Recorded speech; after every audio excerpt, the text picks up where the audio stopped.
Friends ma'am के दमकते हलगा ANOVA video अमा पुरागा लाक्सरिंग असिगी video सि खोइ सिनाउ सिंग के दमकते यामना इंपोर्टेंट ओइगदबा कानागदा वीडियो नि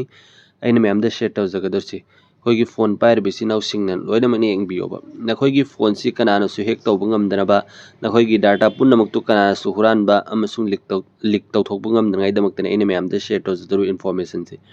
हजिकानि खोइगी व्हाट्सएप तो ओइगेरा नते खोइगी नॉर्मल मैसेज तो ओइगेरा मैसेज मैम लाकबि यारोंगनि थेंगनरंगनि ग्रुप तको कनागो मिसा अमनगा मैसेज थारक हाइदि व्हाट्सएप ता सि मियोय असुक्ता शेयर तौबियो अदु अरगन होय फ्री द रिचार्ज कंग फंगनी नत्र सि फंगनी अदु अदा फंगने ना मैम द सोय फेतंग उहनजगे बको मैम सो दुम थेंग नबिरमने अदुम लिंक दु खोय टेलीग्राम द सुलाक यारोंगनि व्हाट्सएप ता सु नॉर्मल मैसेज ता सु अते अते मफम द सु फॉर एग्जांपल ओइन एंग हनजगे व्हाट्सएप से चंगा को मैसेज समा सिदा ई ग्रुप अम द मैसेज सि फंग बने बतो अइने यावबो ग्रुप अम द दु अदुगी ग्रुप द दगे अइने सि सादा शेयर तौजलकपनी सुमना State Bank of India EKYC update अनको सिदा सोई पारेंग एंगबियो मैम न दुम स्क्रीन द उ State Bank of India is on your WhatsApp अनको सिदे एंगोसी KYC तौ अदु अदाना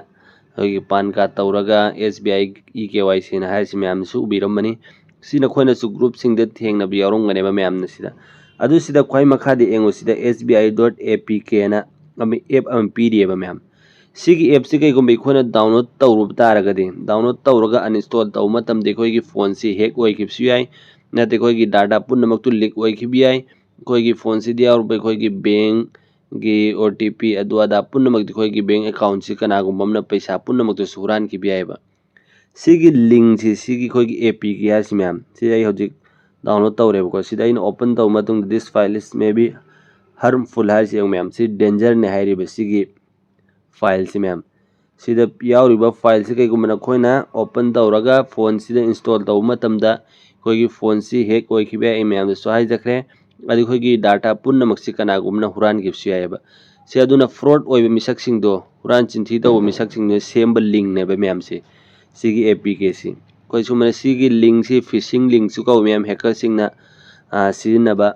लिंक नि फिशिंग आसे सिदै खोइ कनागुममदा नत्र खोइगी हजिगी अइना हाइगिबदु व्हाट्सएप ता चंगबियो सिदा चंगगा सिगी मिसक सिंग शेयर तौबियो सिगी लिंक से अदु अरगदे फ्री दा रिचार्ज फंगने हाइदो अदुगी लिंक दो चंग मतमदने इखोइगी डाटा पुन्नमक्सि मोइना खंग ngambeba सिदा नत्र खोइगी फेसबुक की पासवर्ड अदु अदा पुन्नमक्सि मोइना खंग ngambeba अदुदि खोइना चंगगा नम्ब मतमदा सिमयामसु थेंगनरमनि हानासु दुगा सुमसुमबा व्हाट्सएप ता ओइगेरा नॉर्मल मैसेज तो ओइगेरा एनी मफम दा लाकबो लिंक सिमयामनने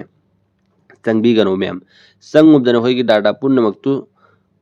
कईगुम्बा लीक ओइखिबि यायबा अदुदा सेक्शन बियो मैम दै खंगनाइ दमक्ता शेयर तौजबनी एनी सुम्बा लिंक लाक मतमदन खोइन सेक्शन बियो बिसि फ्रॉड नाक्तनी सिगी लाकबो ग्रुप तो आई सिदा साइड स्क्रीन द सो हाइ उहनजगे थारा इ मिसक तुगी नंबर दो सो यारगदा इ उहनगेबा मैम नोइना सेक्शन बियोबा सुमबा थेंगनबा तारगदि नखोइन मैम सो हाइबियो शेयर तौबियो सुम्बा लिंक सिदा मैम चंगबिगनु डाउनलोड तौबिगनु सिगी APK एप्लीकेशन सिंग सेना मैम दसु खंगन बियोबा मैम जु सेफ ओइनाइ दमक्ता फोन पाइरिबि सिना पुन्नमक सि मैम की दमक्ता यामना कानागदब इन्फॉर्मेशन ने खंजे मैम यारम को मैम जसु खंगन बियो शेयर तौबियो मतुंग से मैम की दमक्ता सुमबा कानागदब इन्फॉर्मेशन अमसु नॉलेज अमसुंग ट्रिक एंड टिप्स के वीडियो अपलोड तौजरगे मैम अदु सिदागी स्क्रीन जिदा सि उरिसि मैम सुमना मई सिंगबगी मोंग इलेक्ट्रिक शॉर्ट की स्टाइल से कईगुम सिना खोइजु कामेन थमगनि थमनिंग तारगदि आई मैम द सिगिसु हाइफेतंग आई ताक्सरगे कोना तोप वीडियो अमदा तेंतकना चेंग तौनिंग तारगदि से प्रेंग तौबि यायबा सुमना स्क्रीन दंग सि काइबा मालेदु मैम अदु सुमना से नम्म मतम देंगो मई सिंगबा सुमना खप्पा स्क्रीन से अदुम प्रेंग तौबद मा अंगक पमसन बि आई एस के तौरो मई फोन से काइना को सुमेन तौनिंग तारगदि वीडियो सेमजरके मैम अदुदि मैम ngasi वीडियो से कोइ स्वाइदलो सिन मिनसी मतुंग बकी वीडियो ngai मिनसी गुड बाय।